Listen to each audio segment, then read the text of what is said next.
একটা হাদিসে এসেছে যে ইনশাআল্লাহ যখন কেউ বলে কোনো কাজ করার আগে তার ওই কাজটা সুসম্পন্ন করার দায়িত্ব আল্লাহ পাক নিজে নিয়ে নেন।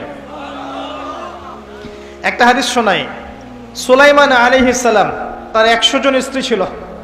কতজন? এখন পশ্চিমারা আমাদেরকে শেখায় যে বহু বিবাহ ভালো না, ইসলামে 4টা বিয়ের কথা বলা আছে, ইসলাম কত অমানবিক ধর্ম, এগুলো শেখায় না? শেখায়।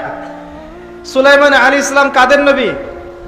বনু ইসরাইলের নবী, যিনি এই জেরুজালেম থেকে সারা বিশ্ব শাসন করেছিলেন।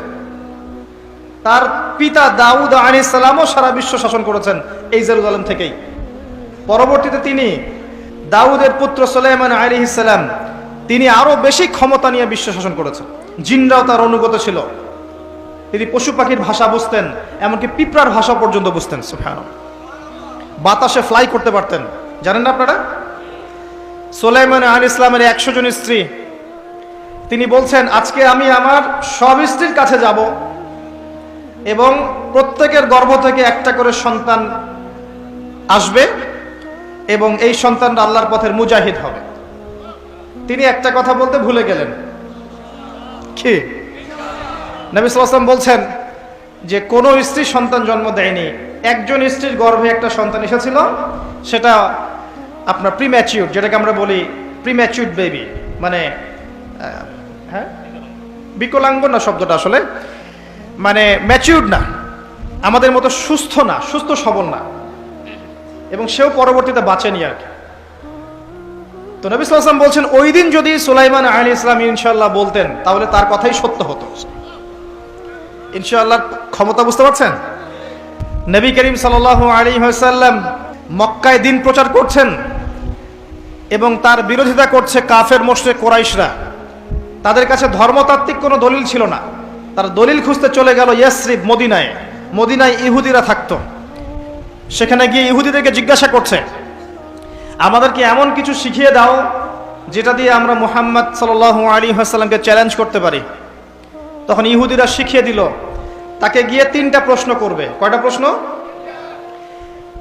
এই 3টা প্রশ্নের উত্তর যদি সে দিতে পারে নিঃসন্দেহে সে একজন নবী, কোনো সন্দেহ নাই।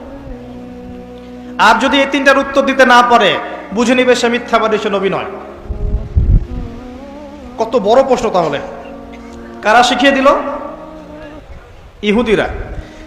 1 নাম্বার, তাকে গিয়ে জিজ্ঞাসা করবে আসহাবুল কাহাফের কি হয়েছিল, গুহাবাসী যুবকদের কি হয়েছিল। 2 নাম্বার, তাকে গিয়ে জিজ্ঞাসা করবে যে যুলকারনাইন বাদশাহ, যে পৃথিবীর পূর্ব থেকে পশ্চিম পর্যন্ত শাসন করেছে, তার কি হয়েছিল। এবং 3 নাম্বার, তাকে জিজ্ঞাসা করবে আত্মা কাকে বলে, রূহ কাকে বলে। যদি উত্তর দিতে পারে সে নিঃসন্দেহে নবী, যদি না পারে বুঝে নিবে সে নবী নয়। তারা চলে আসলো। নবী সাল্লাল্লাহু আলাইহি ওয়াসাল্লাম কাবা ঘরের সামনে ছিলেন। তাকে জিজ্ঞাসা করলো, হে মুহাম্মদ সাল্লাল্লাহু আলাইহি ওয়াসাল্লাম, বলো তুমি যদি নবী হয়ে থাকো তাহলে বলো এই 3টার উত্তর কি। নবী করিম সাল্লাল্লাহু আলাইহি ওয়াসাল্লাম বললেন আগামীকাল এসো তোমাদেরকে বলে দিব। আগামীকাল এসো তোমাদেরকে বলে দিব। তিনি একটা শব্দ বলতে ভুলে গিয়েছিলেন। কি সেটা? ইনশাআল্লাহ। আল্লাহ পাক নবীদের ছোট ছোট ভুল ধরতেন। যে যত বড় মুমিন হবে তার ভুল তত বেশি দেখা হয়, তাই না? দেখবেন একজন মানুষ দিনের জন্য কিছুই করেনি সারা জীবন, তার পিছনে মানুষ ব্যস্ত হবে না। যে তার পুরো জীবন যৌবন দিনের জন্য ঢেলে দিচ্ছে তার পিছনে মানুষ লেগে থাকবে। এমন না ব্যাপারটা? নামাজ পড়ে না, তাকে দেখবেন তাকে নিয়ে খুব একটা মাথা ব্যথা নাই। যে 5 ওয়াক্ত নামাজ পড়ে, নামাজ একটু ভুল হচ্ছে, ওকে নিয়ে মাথা ব্যথা। আমাদের সাইকোলজি এরকম। তো নবী সাল্লাল্লাহু আলাইহি ওয়াসাল্লামের এই ভুলে যাওয়াটাকে আল্লাহ পাক সংশোধন করার জন্য এবং আমাদেরকে শিক্ষা দেওয়ার জন্য আল্লাহ পাক এটাকে ধরলেন এবং কিছু সময় ওহী বন্ধ হয়ে গেল, অল্প সময়।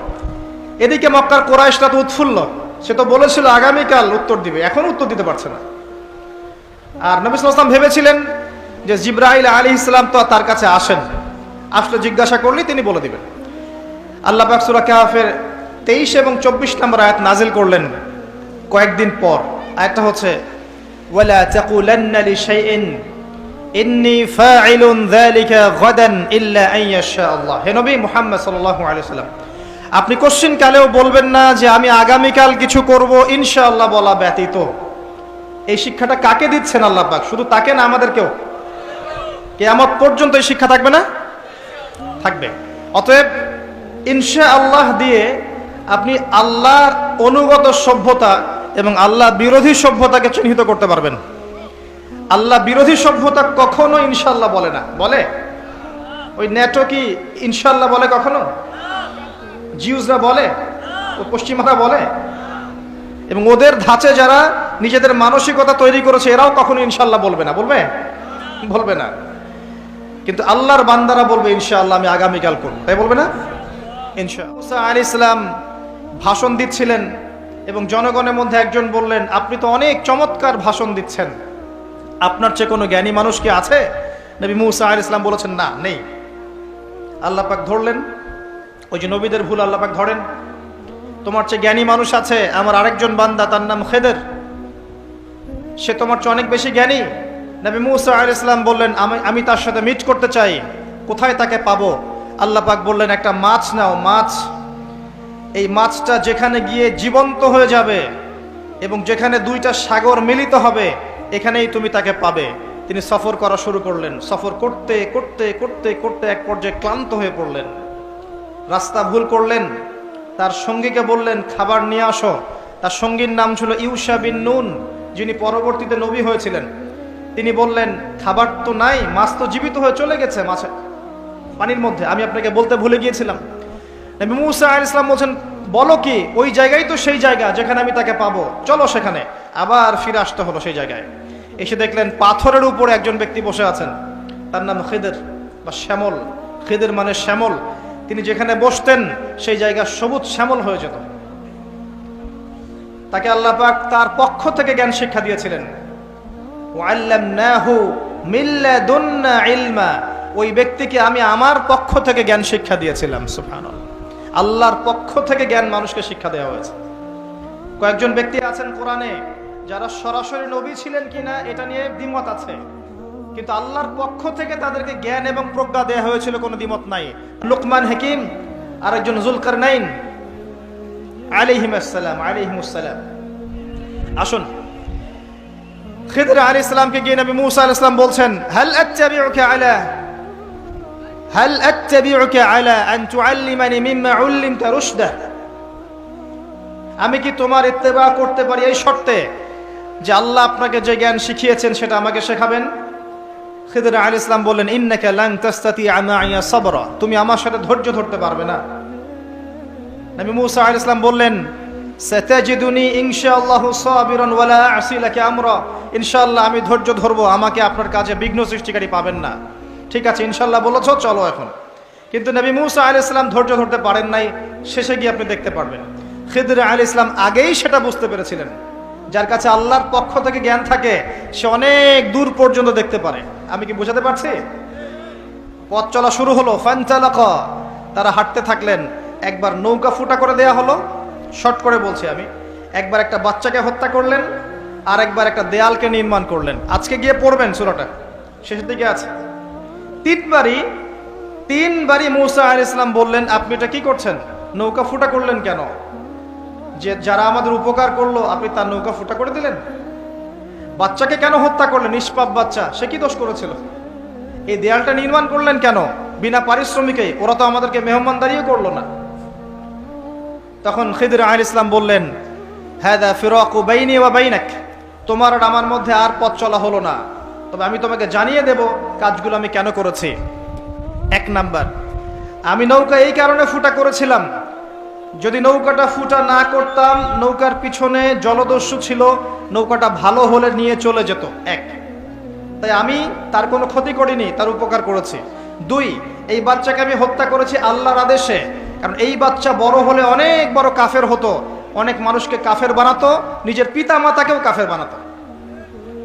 তিন, এই দেয়াল আমি নির্মাণ করেছি এই কারণে, এই দেয়ালের নিচে এই বাড়ির দুইজন এতিম বালকের পৈতৃক সম্পত্তি আছে, যদি নির্মাণ না করতাম মানুষ নিয়ে চলে যেত, তাই বিনা পারিশ্রমিকেই আমি কাজটা করেছি। তিনটা ক্ষেত্রেই মুসা তুমি বাইরের চোখ দিয়ে দেখেছো, তাই তুমি সত্য উপলব্ধি করতে পারো নাই। তিনটা ক্ষেত্রেই আল্লাহর নূর দিয়ে খিদর আলাইহিস সালাম দেখেছেন বলেই তিনি সঠিক পথের সন্ধান পেয়েছেন। আমি কি বোঝাতে পারছি? সূরা কাহফ আপনাকে এই গল্প কেন শিক্ষা দিচ্ছে, একটু মনোযোগ দেন। সূরা কাহফে আপনাকে এই গল্পটা কেন দেয়া হচ্ছে, কেন শিক্ষা দেয়া হচ্ছে? কারণ সূরা কাহফ এর মাধ্যমে আপনি কিভাবে দাজ্জালের ফিতনা থেকে বাঁচবেন সেটা আপনি এক চোখ দিয়ে বুঝতে পারবেন না। আপনাকে আগে খিদির হতে হবে, তারপরে বুঝতে পারবেন। আমি কি বোঝাতে পারছি ভাই? আগে আমাদেরকে খিদর আলাইহিস সালামের মতো হতে হবে, দুই চোখওয়ালা, যার শুধু বাইরের চোখ ছিল না, ভিতরের চোখও ছিল, এবং জীবন্ত কলব ছিল, কলবে নূর ছিল, অনেক দূর পর্যন্ত দেখতে পারতেন কি হচ্ছে সামনে, কি হতে যাচ্ছে। আল্লাহ পাক তাকে সেই হিকমা, প্রজ্ঞা, জ্ঞান দিয়েছিলেন। এই হিকমা, এই প্রজ্ঞা, এই জ্ঞান কখন আসবে? যখন মনের মধ্যে কোনো হিংসা থাকবে না, কোনো বিদ্বেষ থাকবে না, কোনো রিয়া থাকবে না, কোনো অহংকার থাকবে না, যখন মনের মধ্যে স্বচ্ছতা থাকবে, পরিচ্ছন্নতা থাকবে, দুনিয়ার পূজা থাকবে না, পরকাল কেন্দ্রিক চিন্তা ভাবনা থাকবে, বেশি বেশি কোরআন তেলাওয়াত করবে, বেশি বেশি আল্লাহর জিকির করবে, বেশি বেশি আল্লাহর জিকিরে জিহ্বাকে সিক্ত রাখবে, কলবকে পরিষ্কার রাখবে, নূরওয়ালা মানুষের কাছে গিয়ে পড়ে থাকবে, তখন গিয়ে কলব জীবিত হবে, তার আগে হবে না। আমি মনে হয় বুঝাতে পারছি না। যখন এরকম হবে কলবের অবস্থা, তখন আপনি ইনশাআল্লাহ দুই চোখ দিয়ে দেখতে পারবেন ইনশাআল্লাহ তাআলা। তখন বুঝবেন কি কারণে সূরা কাহফ আপনাকে দাজ্জালের ফিতনা থেকে বাঁচাবে। ব্যক্তির ঘটনা পড়লাম, একজন ব্যক্তি প্রচন্ড রকম আবেদ, প্রচুর ইবাদত করে। আপনারা জানেন ইবলিসও কিন্তু আবেদ ছিল, ইবলিস কিন্তু প্রচুর ইবাদত করেছে। এখন ওই ব্যক্তির একজন বন্ধু ছিল, এটা বানু ইসরাঈলের ঘটনা। তো সেই বন্ধু পাপী ছিল, বিভিন্ন কবিরা গুনাহ করত, আর এই আবেদ ব্যক্তি বারবার তাকে নসিহত করত, গুনাহ ছেড়ে দাও, তুমি পাপ করছো, গুনাহ ছেড়ে দাও। তখন সেই ব্যক্তি যে পাপ করছে সে বলতো যে আল্লাহ কি তোমাকে আমার রক্ষক বানিয়েছেন? আল্লাহ কি তোমাকে আমার উপর দারোগা বানিয়েছেন? আমাকে আল্লাহর হাতে ছেড়ে দাও, আমাকে নসিহত করতে শোনা। একদিন এই আবেদ ব্যক্তি তার বন্ধুকে একটা জঘন্য পাপ করতে দেখলো, এমন একটা পাপ যেটা দেখে তার মনে ধারণা আসলো এটা চরম জঘন্য একটা কাজ। তখন সে মুখ ফসকে বলে ফেললো যে আল্লাহ তোকে আর মাফ করবে না, আল্লাহ তোকে জান্নাত দিবে না। আল্লাহ রাব্বুল আলামিন মালাকুল মউতকে এই দুজনের কাছে পাঠালেন, দুজনের রূহকে কবজ করা হলো। এবার আল্লাহ পাক তার সামনে তাদেরকে উপস্থাপন করে বললেন যে তোমাকে আমার রহমত সম্পর্কে কে গ্যারান্টি দিয়েছে যে আমি কাউকে রহমত করব কি করব না? যাও, আমি তোমাকে জাহান্নামে পাঠালাম, ওই ব্যক্তি যে আমার রহমত প্রত্যাশা করেছে আমি তাকে জান্নাত দিয়ে দিলাম। দেখুন, এই হাদিসটা শুনলে মনে হয় বাহ্যিক হয়তো বা মুখের একটা কথার কারণেই সে জাহান্নামে চলে গেল। আসলে বিষয়টা এমন নয়। বিষয়টা আমি আপনাকে বোঝাচ্ছি। বিষয়টা হচ্ছে ইবলিসের মতো। ইবলিস কিন্তু শুধু মন থেকেই বলেনি যে খলাকতানি মিন নার ওয়া খলাকতাহু মিন তিন, আমি কেন তাকে সিজদা করব আদমকে, আদম তো মাটির তৈরি আর আমি তো আগুনের তৈরি। এটা ইবলিসের শুধু মৌখিক স্টেটমেন্ট ছিল না, কারণ কি ছিল? আবা ওয়াস্তাকবারা, সে উদ্ধত হয়েছিল, অহংকার প্রদর্শন করেছিল। ভিতর থেকে ইন্টারনালি সে অহংকারী ছিল, সে আন্ডার এস্টিমেট করে কথাটা বলেছে, শুধু মৌখিকভাবে বলে নাই। কিন্তু ঠিক এই ব্যক্তির ঘটনা এমনই, সে মন থেকে অহংকারী হয়ে উঠেছিল, যদিও বা সে আবেদ ছিল। এখানে আমরা যারা প্র্যাকটিসিং মুসলিম হওয়ার চেষ্টা করছি, আমাদের জন্য এখানে নিদর্শন আছে। পাঁচ ওয়াক্ত নামাজ পড়েই ভেবে বসবেন না যে অনেক কিছু করে ফেলছে, এক চিল্লা দিয়ে মনে করে ফেলবেন না যে দিনের জন্য অনেক কিছু করে ফেলছে। একটা হজ করেছেন, ওমরা করেছেন, সিয়াম রেখেছেন, দিনের জন্য দান সদকা করেছেন, একটা মাদ্রাসা মসজিদ করেছেন, ভেবে বসবেন না আপনি সব অনেক কিছু করে ফেলেছেন এবং অন্যরা সব ককরোচ তেলাপোকা, ওরা জাহান্নামে যাবে, এমনটা মনে করবেন। জানি না আমরা যে কার আমলের কতটুকু আল্লাহর কাছে কবুল হচ্ছে। তো এখানে এই ব্যক্তির সমস্যা ছিল এই, সে নিজের আমলটাকে অনেক ভারী মনে করছিল এবং সে স্টেটমেন্ট দিয়ে ফেললো যে তোকে আল্লাহ পাক মাফ করবে না।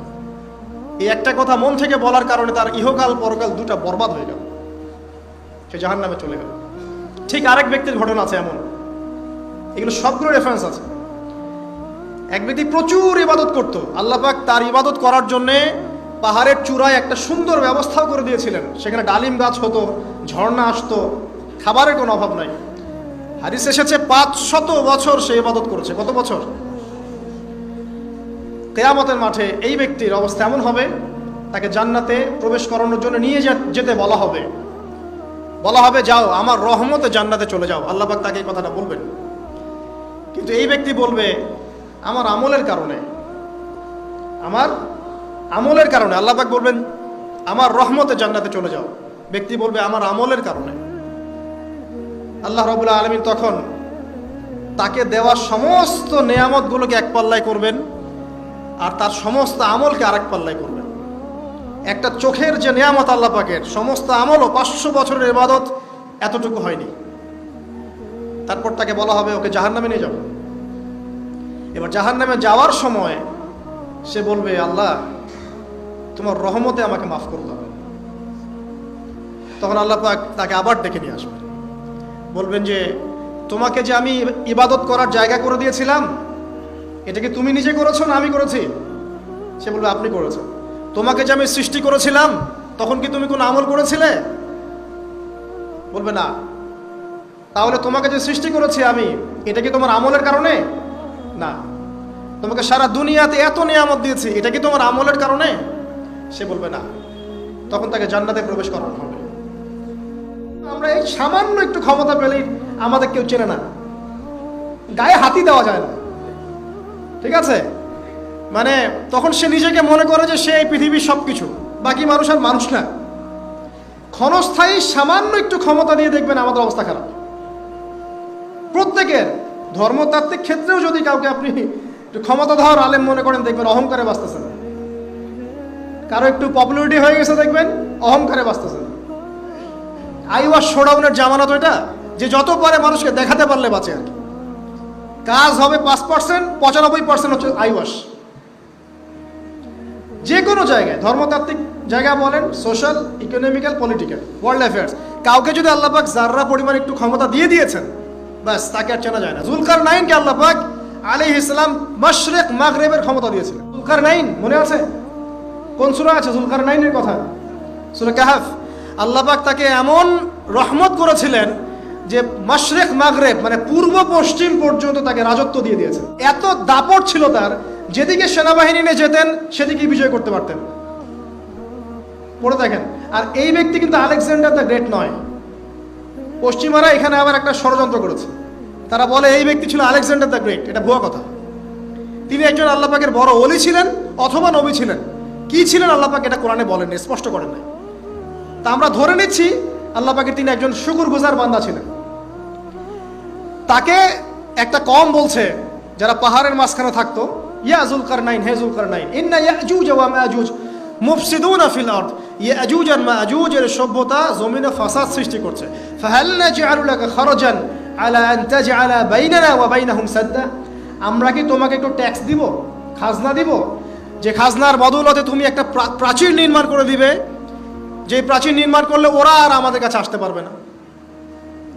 তখন এই প্রতাপশালী বাদশার স্টেটমেন্ট হচ্ছে এই, ক্বালা মা মাক্কান্নি ফীহি রাব্বি খায়র, আল্লাহ আমাকে যা দিয়েছেন তার পক্ষ থেকে এটা যথেষ্ট, তোমাদের এসব ট্যাক্সের দরকার নেই আমার। এই যে আল্লাহ পাকের রহমত দেখেন। ঠিক খিজির আলাইহিস সালামকেও দেখবেন, ওই 3টা ঘটনা মনে আছে না? নৌকা ফুটা করা, বাচ্চাকে হত্যা করা, আর হচ্ছে কি ওই যে কি দেয়াল নির্মাণ করা। সূরা কাহফ আজকে বাসায় গিয়ে পড়েন। তাকে আল্লাহ পাক ভবিষ্যতের জ্ঞান দেখাচ্ছেন, ভবিষ্যতে কি হবে, যে জ্ঞানটা মূসা আলাইহিস সালামকে আল্লাহ পাক দেখাচ্ছেন না।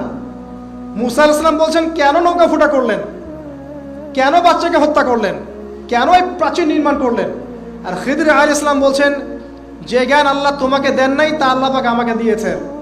আমি এই কারণে নৌকা ফুটা করছি, কারণ নৌকা ফুটা না করলে ভবিষ্যতে এই নৌকাটা সিজ করা হবে, ছিনতাই করা হবে। বাচ্চাটাকে হত্যা করেছে এই কারণে এই বাচ্চা বড় হলে বড় কাফের হতো। দেয়াল নির্মাণ করেছে এই কারণে এই দেয়ালের নিচে এই বাচ্চাদের এতিম 2 বাচ্চার গুপ্তধন রাখা আছে, ওর বাবা মা রেখেছে। এটা তুমি জানো না, আমি জানি। এটা জানার পরে তিনি অহংকার করছেন না, তিনি বলছেন রাহমাতাম মির রাব্বি, এই জিনিসটা আমার রবের রহমত, আমার প্রতি দয়া। 2 শ্রেণীর মানুষ আপনি পাবেন। এক, যারা তাদের স্ট্যাটাস, প্রতিপত্তি, জ্ঞান এসবের অহংকার প্রদর্শন করবে। আর এক শ্রেণী যারা এগুলো আছে, যাদের এগুলো আছে, বাট তারা বলবে এগুলো হ্যাযা মিন ফাদলি রব্বি, এগুলো আমার রবের রহমত। এখানে সফল দ্বিতীয় শ্রেণীর মানুষ, প্রথম শ্রেণীর নয়। ইউসুফের কথা মনে আছে? আলাইহিস সালাম কুয়ায় ছিলেন, কুয়া থেকে জেলে, কুয়া থেকে রাজপ্রাসাদে, সেখান থেকে জেলখানায়। জেলখানার একটা মানুষ যে পরবর্তীতে মিশরের শাসক হবে, কেউ কি ভেবেছিল? কেউ ভেবেছিল? ওই সময় কেউই ভাবে নাই। কিন্তু ওই মানুষটাকে আল্লাহ রাব্বুল আলামিন মিশরের রাজত্ব দিয়েছেন, যার মধ্য দিয়ে আল্লাহ পাক হাজার হাজার লক্ষ লক্ষ মানুষকে দুর্ভিক্ষের হাত থেকে বাঁচিয়েছেন। আল্লাহ পাকের পরিকল্পনা, রহমত দেখেন। প্রত্যেক আম্বিয়া কেরামের জীবনী পড়ে দেখেন, এরকম রহমতের অসংখ্য নিদর্শন কোরআন এবং হাদিসে আছে। আসলে এখন যদি আল্লাহর রহমত পেতে চাই, তাহলে আসলে কি কি পয়েন্টস আমাদের কাজ করা দরকার, জাস্ট পয়েন্টসগুলো বলছি। এক নাম্বার হচ্ছে জ্ঞান অর্জন করতে হবে। যে জ্ঞান আল্লাহ পাক আদম আলাইহিস সালামকে শিখিয়েছেন, ওই জ্ঞান চর্চা যদি আমরা বাড়াই, ওহির জ্ঞানের চর্চা যদি আমরা বাড়িয়ে দেই, দেখবেন ইনশাআল্লাহ আল্লাহ পাক আপনার সম্মান, আপনার রিজিক, আপনার প্রতি করুণা, দয়া, মায়া, মহব্বত সব বাড়িয়ে দেবেন ইনশাআল্লাহ। এটা প্রথম পয়েন্ট। প্রিয় ভাইয়েরা, যারা আজকে লেকচার শুনছেন, যারা পরবর্তীতে অনলাইনে শুনবেন, ওহির জ্ঞানের চর্চা। আমি বলছি না আপনি ডাক্তার হবেন না, ইঞ্জিনিয়ার হবেন না, জেনারেল লাইনে পড়বেন না, এই কথা আমি বলতে যাবো না কখনো। কারণ আমি জানি, আর কেউ বলুক না বলুক, অ্যাটলিস্ট আমি জানি এই ওয়ার্ল্ডকে ডিল করতে হলে বর্তমান এইসব আধুনিক জ্ঞানের কোনো বিকল্প নাই। কিন্তু এই জ্ঞানটার সাথে কোরআন সুন্নাহর জ্ঞান থাকতেই হবে। যখন এই দুইটা জ্ঞান একত্রিত হবে, ইনশাল্লাহ এই জাতিকে ঠেকানোর কেউ থাকবে না ইনশাল্লাহ। এই সহজ সরল কথাটা আমরা বোঝাতে ব্যর্থ হচ্ছি, অথবা কিছু মানুষ ইন্টেনশনালি এটাকে ঘুরিয়ে ফিরে উল্টা ব্যাখ্যা করছে। আর হ্যাঁ, এটা স্বীকার করছি, কিছু মানুষ আছে, কিছু ব্যাকডেটেড থিঙ্কিংস আছে আমাদের মধ্যে, যে আমরা আধুনিক শিক্ষাটাকে অনেক সময় গুরুত্ব দিচ্ছি না। এটা ঠিক নয়, এটা আমার মত। পরিবেশ বজায় রেখে, ইসলামী পরিবেশ বজায় রেখে আধুনিক শিক্ষায় শিক্ষিত হতে কোনো সমস্যা আছে? আর আধুনিক এই শিক্ষাগুলো অন ইসলামিক শিক্ষা নয়।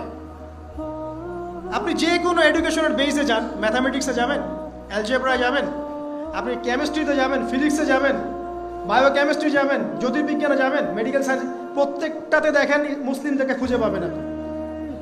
প্রত্যেকটা গোড়াপত্তন গিয়ে আপনি দেখবেন মুসলিমদের হাতেই হয়েছে। আব্বাসীয় খেলাফত যখন ছিল, তখন এই বাগদাদ ছিল জ্ঞানের রাজধানী। ওইরকম লাইব্রেরি কি বিশ্বে আর কখনো হয়েছে? এখন আমরা মনে করছি জ্ঞানের লাইব্রেরি মনে হয়, জ্ঞানের রাজধানী মনে হয় ব্রিটেন, হার্ভার্ড, কেমব্রিজ, অক্সফোর্ড। এটা কবে এসেছে ইতিহাসে? ইতিহাস কি 100 বছরের? হাজার হাজার বছর চলে গেছে। হিস্ট্রি পড়েন। তো এখানে আমার কথা হচ্ছে একদম ক্লিয়ার, নিট অ্যান্ড ক্লিয়ার, যে আমাদেরকে উভয় দিকের জ্ঞানই অর্জন করতে হবে, বোধ কোরআন সুন্নাহ এবং আধুনিক জ্ঞান। এই দুটো জ্ঞান যখন আপনি একত্রিত করবেন, ইনশাআল্লাহ দেখবেন আল্লাহ চাইতো কোরআন এবং সুন্নাহকে হাতে নিয়ে এই বিশ্বের চ্যালেঞ্জগুলোকে ফেস করা যাবে ইনশাআল্লাহ। আল্লাহ পাক তৌফিক দান করুন, আমিন। প্রথম যেটা বিষয়, আল্লাহ পাকের রহমত পেতে হলে আল্লাহর ওহীভিত্তিক জ্ঞানের চর্চা বাড়াতে হবে। এই জ্ঞানের চর্চা বাড়ালে ব্যক্তি, পরিবার, সমাজ, রাষ্ট্র সবাইকে আল্লাহ পাক সম্মানিত করবে ইনশাআল্লাহ। আল্লাহ পাক রহম করবেন, ক্ষমা করবেন, ইনশাআল্লাহ দুনিয়াতেও সফল করবেন, পরকালেও জান্নাত দিবে ইনশাআল্লাহ তাআলা। আর আমরা তো দেখলাম আল্লাহ পাকে জান্নাত দেওয়ার জন্য একটা ঘটনা যথেষ্ট। একটা কুকুরকে পানি পান করিয়েছে, একবার খালি বলেছে আল্লাহ তোমার ভয়েই কাজ করেছি, বাস। আবার জাহান্নামে যাওয়ার জন্য একটা ঘটনা এনাফ, খালি বলেছে যে আল্লাহ তোকে মাফ করবে না, বাস জাহান্নাম। আল্লাহ পাক জানেন এন্ড অফ দ্য ডে কে জান্নাতে যাবে আর কে জাহান্নামে যাবে। অহংকারের কোনো সুযোগই নাই। এক মিনিট একটা কথা বলতে চাই, যে এখন অনেক মুসলিমদের মধ্যে একটা ট্রেন্ড চলে আসছে, একটু ইসলাম প্র্যাকটিস করলেই অন্যকে আন্ডার এস্টিমেট করা শুরু করে না? এখন তো অনলাইনের যুগ, আর এখন তো কাজ করতে কোনো শ্রম লাগে না, খালি ঘরে বসে শুয়ে 2 লাইন লিখলেই কাজ শেষ। ঘরে বসে শুয়ে ফেসবুকে 2 লাইন লিখলেই কাজ শেষ। কনস্ট্রাকটিভ কাজের তো কোনো খোঁজ খবরই নাই। এগুলো সহজ, এই কারণে দেখা যায় বর্তমান যুগে সমালোচনা, গীবত, আন্ডারএস্টিমেট করা, এগুলো সংস্কৃতি বেড়ে গেছে। এগুলোর মধ্য দিয়ে আমরা দিন পালন করার পরেও ক্ষতির মধ্যে আছি। এমন হতে পারে যে ব্যক্তি বা যে দল বা যে রাজনৈতিক দল বা যে ধর্মীয় দল যার বিরুদ্ধে আমি নিজের কলমগুলো ঘোরাচ্ছি, হতে পারে তার মধ্যে এমন মানুষ আছে যে আমার আগে জান্নাতে চলে যাবে, হতেই পারে। আর আমি যে নিজেকে এত বড় করে ফখর করছি, কে জানে এন্ড অফ দ্য ডে আমি জান্নাতে যাবো কি যাবো না, কোনো গ্যারান্টি আছে? কোনো গ্যারান্টি নাই। সো এখন আমরা যারা ইসলাম প্র্যাকটিস করছি, আমাদের সতর্ক হওয়া উচিত, নিজের পরকালের ফিকিরটা করি। আল্লাহ পাক বোঝার তৌফিক দান করুন, আমিন। 2 নাম্বার যেটা বলবো, যে রাসূলুল্লাহ সাল্লাল্লাহু আলাইহি ওয়াসাল্লামের রেখে যাওয়া যে আদর্শ এবং সুন্নত, এর চর্চা যারা বাড়িয়ে দিবে আল্লাহ পাক গ্রহণ করবে ইনশাআল্লাহ। সূরা আলী ইমরানের 31 নম্বর আয়াত পড়ে দেখেন, আল্লাহ পাক নিজে বলছেন, কুল ইন কুনতুম তুহিব্বুনাল্লাহ ফাত্তাবিউনি, হে নবী বলে দিন, তোমরা যদি আল্লাহর রহমত আর ভালোবাসা পেতে চাও তাহলে আমাকে অনুসরণ করো। আমাকে, যে বা যারাই নবী সাল্লাল্লাহু আলাইহি ওয়াসাল্লামকে অনুসরণ করবে আল্লাহ তার প্রতি দয়া করবে ইনশাআল্লাহ। শুধু দয়াই না, ইয়াগফির লাকুম যুনুবাকুম, তোমাদের সমস্ত গুনাহ আমি মাফ করে দেব। আল্লাহু গফুর রহিম। সুন্নতের চর্চা বাড়িয়ে দেই। শুধু তাই নয়, কেউ যদি দিন নবী সাল্লাল্লাহু আলাইহি ওয়াসাল্লামের উপরে বেশি বেশি দরুদ শরীফ পড়ে, আল্লাহুম্মা সাল্লি আলা মুহাম্মাদ ওয়া সাল্লিম পড়তেই থাকে, দরুদ ইব্রাহিম বা সংক্ষিপ্ত দরুদগুলো, আল্লাহ পাক একবার দরুদ পড়লে 10 বার রহম করবে ইনশাআল্লাহ। যেই নবীর আদর্শ মেনে চললে আল্লাহ পাক ভালোবাসবেন, সেই নবীর নাম উচ্চারিত হলে দরুদ পড়লেও আল্লাহ পাক রহম করবে ইনশাআল্লাহ। 4, সৃষ্টির সেবা করলে রহম পাওয়া যাবে। আল্লাহ পাক বলছেন, তোমরা সৃষ্টির সেবা করো, মানবতার সেবা করো, জমিনবাসী যারা আছে ওদের প্রতি রহম করো, আল্লাহ তোমাদের প্রতি রহম করবেন ইনশাআল্লাহ। 5, রহমত পেতে হলে আল্লাহর জিকির বাড়িয়ে দিতে হবে। আল্লাহর জিকির মানে সকাল সন্ধ্যা আল্লাহ পাকে যত জিকির আজগার আছে এগুলো ছাড়া যাবে না। চলতে ফিরতে অলওয়েজ আল্লাহকে ডাকতে হবে, সুবহানাল্লাহ, আলহামদুলিল্লাহ, ওয়া লা ইলাহা ইল্লাল্লাহ, আল্লাহু আকবার, লা হাওলা ওয়া লা কুওয়াতা ইল্লা বিল্লাহ। যে কাজ আপনি করছেন ওই কাজের মধ্যেই জিকির বাড়াতে হবে। যে যত বেশি আল্লাহ পাকে জিকির করবে তার কলব তত জিন্দা থাকবে, এবং যার কলব জিন্দা থাকবে, যার কলবের মধ্যে নূর থাকবে, আল্লাহ পাকের নূর তার কলবে আসবে ইনশাআল্লাহ তাআলা। 6, বেশি বেশি কোরআন তেলাওয়াত বাড়িয়ে দিতে হবে। কোরআন তেলাওয়াত যারা বাড়িয়ে দিবে, এই কোরআনের বদৌলতে আল্লাহ পাক তার প্রতি রহম করবে ইনশাআল্লাহ। আরো বলবো 7 নাম্বার, যে সালাত এর কোনো বিকল্প নাই। নবী সাল্লাল্লাহু আলাইহি ওয়াসাল্লাম ইন্তেকালের আগ মুহূর্তে বলে যাচ্ছেন, আসসালাত ওয়াস সালাত ওয়া মা মালাকাত আইমানুকুম, নামাজের যত্ন নিও, নামাজের যত্ন নিও, আর তোমাদের অধীনস্থ যারা আছে ওদের ব্যাপারে খেয়াল রেখো। নামাজ নাই ইসলাম নাই, নামাজ আছে তো ইসলাম আছে। তো নামাজের তাবেদারি যারা করবে, 5 ওয়াক্ত নামাজ ঠিকঠাক মতো করবে, ইনশাআল্লাহ অবশ্যই আল্লাহ পাক তাদের প্রতি রহম করবেন ইনশাআল্লাহ। আরো বলতে চাই তাহাজ্জুদের কথা। যারা একটু তাহাজ্জুদের নামাজে অভ্যস্ত হতে পারবেন, ওই সময়টা আল্লাহ পাকের রহমত নেমে আসে, বর্ষিত হয়। যারা তাহাজ্জুদের সালাতে অভ্যস্ত হবে আল্লাহ পাক তাদের প্রতি রহম করবে ইনশাআল্লাহ তাআলা। 9 বলতে চাই দ্বীনি মেহনত বাড়িয়ে দেওয়া। যাদের ফিকির দিনকে নিয়ে, কিভাবে আমি দিন পালন করব, কিভাবে দিনের প্রচার করব, দিনের জ্ঞান অর্জন করব, এর প্রসার ঘটাবো, দিনটাকে মানুষের কাছে পৌঁছে দেব, এই ফিকির যাদেরকে তাড়িয়ে বেড়ায়, ইনশাআল্লাহ আল্লাহ পাক ওদেরকে এই জমিনে রহম করবে ইনশাআল্লাহ। আল্লাহ পাক দাওয়াতি কাজ বাড়িয়ে দেন, দিনের ফিকির বাড়িয়ে দেন, ইনশাআল্লাহ তাআলা আল্লাহ পাকের রহমত পাওয়া যাবে ইনশাআল্লাহ। আরেকটা কথা আছে, 10 গিয়ে বলবো পিতামাতার খেদমতের কথা। পিতামাতার খেদমত এমন একটা জিনিস যেটা করলে পরে আল্লাহর রহমত নেমে আসে। একজন ব্যক্তি কবিরা গুনাহ করেছে, নবীর কাছে গিয়ে বলছে, আমার ক্ষমার কি কোনো রাস্তা আছে? নবী সাল্লাল্লাহু আলাইহি ওয়াসাল্লাম বলছেন, তোমার মা কি বাসায় আছে, জীবিত আছে? হ্যাঁ, জীবিত আছে। বাসায় যাও, তোমার মায়ের খেদমত করো, তোমার সমস্ত গুনাহ মাফ হয়ে যাবে ইনশাআল্লাহ। আপনার ওয়াইস কারণীর নাম শুনেছেন না? তাকে এত বড় মর্যাদা দেওয়া হবে কিয়ামতের মাঠে। এর পিছনে কারণ কি জানেন? সেই ব্যক্তি মাশাআল্লাহ তার মায়ের খেদমত করত। 3 বার বলেছেন নবী সাল্লাল্লাহু আলাইহি ওয়াসাল্লাম, আমাদের সবচেয়ে সেরা এবং ভালো ব্যবহার পাওয়ার অধিকার হচ্ছে মায়ের, তারপরে মায়ের, তারপরে মায়ের, তারপর বাবার। পিতামাতার খেদমত করলে আল্লাহর রহমত নেমে আসে। আর একজন ব্যক্তি বলছিল, আমার বাসায় তো মাও নাই ইয়া রাসূলুল্লাহ, আমি কি করব? তখন নবীজি বলছেন, তোমার কি খালা আছে?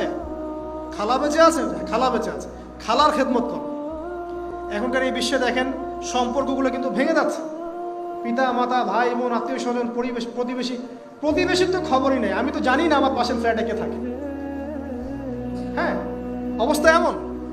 তো সমাজের উপকার করলে, জনকল্যাণমূলক কাজ করলে, পিতামাতার খেদমত করলে, আত্মীয়তার বন্ধন অটুট রাখলে এবং অন্যের সমস্যার সমাধান করার জন্য মানব সেবামূলক কাজ করলে আল্লাহর রহমত নেমে আসে। আজকে আমি 10টা বলেছি, ছাড়া আরো অনেক কাজ আছে যেগুলো নিয়মিত করতে থাকলে আল্লাহ রাব্বুল আলামিনের রহমত নেমে আসে। মোটা দাগে জ্ঞান অর্জন, মোটা দাগে নবী সাল্লাল্লাহু আলাইহি ওয়াসাল্লামের সুন্নাহ অনুসরণ, আল্লাহর ওহীর জ্ঞানের প্রচার প্রসার ঘটানো, দিনকে নিয়ে ভাবা, দিনের ফিকির করা, কোরআন তেলাওয়াত বাড়ানো, জিকির বাড়ানো, বেশি বেশি ইস্তেগফার করা, তওবা করা, বেশি বেশি ইস্তেগফার করা, আল্লাহর কাছে দোয়া করা, নামাজ তাহাজ্জুদ বাড়িয়ে দেয়া, আত্মীয়তার সম্পর্কগুলো বজায় রাখা, ঠিক আছে, আল্লাহ পাকের জমিনে দ্বীনের প্রচার প্রসারের চেষ্টা করা, এবং সর্বোপরি ঈমান, ইসলাম এবং তাকওয়া বজায় রেখে যারা চলবে ইনশাআল্লাহ, আল্লাহ পাক এই দুনিয়াতেও তাদের প্রতি রহম করবেন ইনশাআল্লাহ, পরকালেও তাদের প্রতি রহম করবেন ইনশাআল্লাহ আযজা ওয়া জাল। সর্বশেষ একটা হাদিস বলে শেষ করছি। রাসূলুল্লাহ সাল্লাল্লাহু আলাইহি ওয়াসাল্লাম বলেছেন, আল্লাহ রাব্বুল আলামিন যখন এই পুরো মহাবিশ্ব সৃষ্টি করেছেন, তার রহমতটাকে তিনি 100 ভাগে ভাগ করেছেন। কত ভাগে?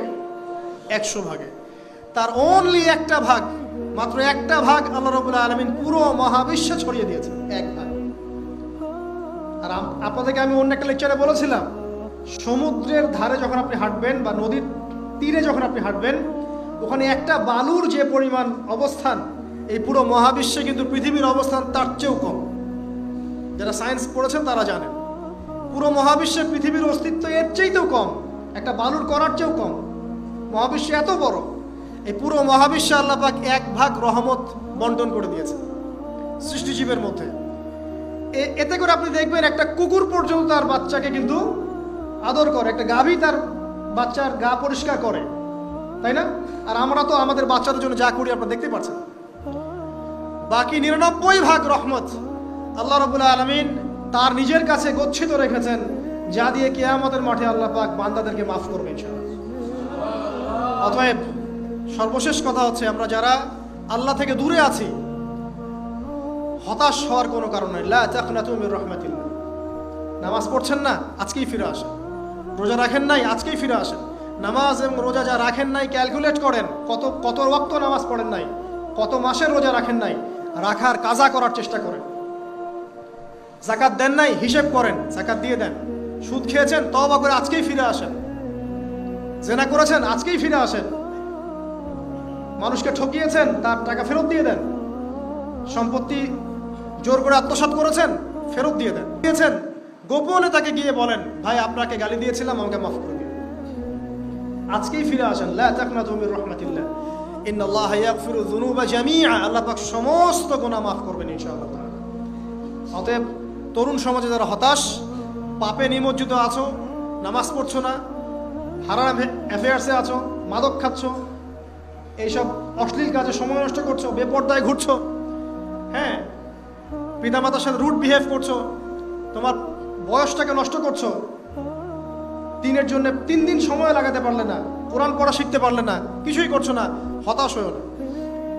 মন থেকে, ভিতর থেকে আল্লাহকে ডাকো। মন থেকে আল্লাহকে ডেকে একটা বার আল্লাহ থেকে ফিরে এসে দেখো, ইনশাআল্লাহ তাআলা দেখবা এখানে যে শান্তি আছে, সারা দুনিয়ার কোথাও সে শান্তি পাবে না। এবং এই শান্তি নিয়ে তুমি যদি দুনিয়ার জীবন শেষ করতে পারো, তোমার কবর হবে শান্তিময়, তোমার হাসর হবে শান্তিময়, পুলসিরাত শান্তিময় হবে ইনশাআল্লাহ। হাসতে হাসতে তুমি জান্নাতে চলে যাবে ইনশাআল্লাহ। আমরা আজকের মতো এখানে শেষ করছি এই দোয়া করে যে আল্লাহ রাব্বুল আলামিন আমাদের সবাইকে যেন রহম করেন এবং তার রহমত পাওয়ার জন্য যোগ্য হওয়ার তৌফিক আল্লাহ পাক আমাদেরকে দান করেন। এবং যেই কাজগুলো করলে পরে আল্লাহর রহমত থেকে মানুষ বঞ্চিত হয়, এই কাজগুলো দূরে থাকার তৌফিক আল্লাহ রাব্বুল আলামিন আমাদের সবাইকে দান করেন।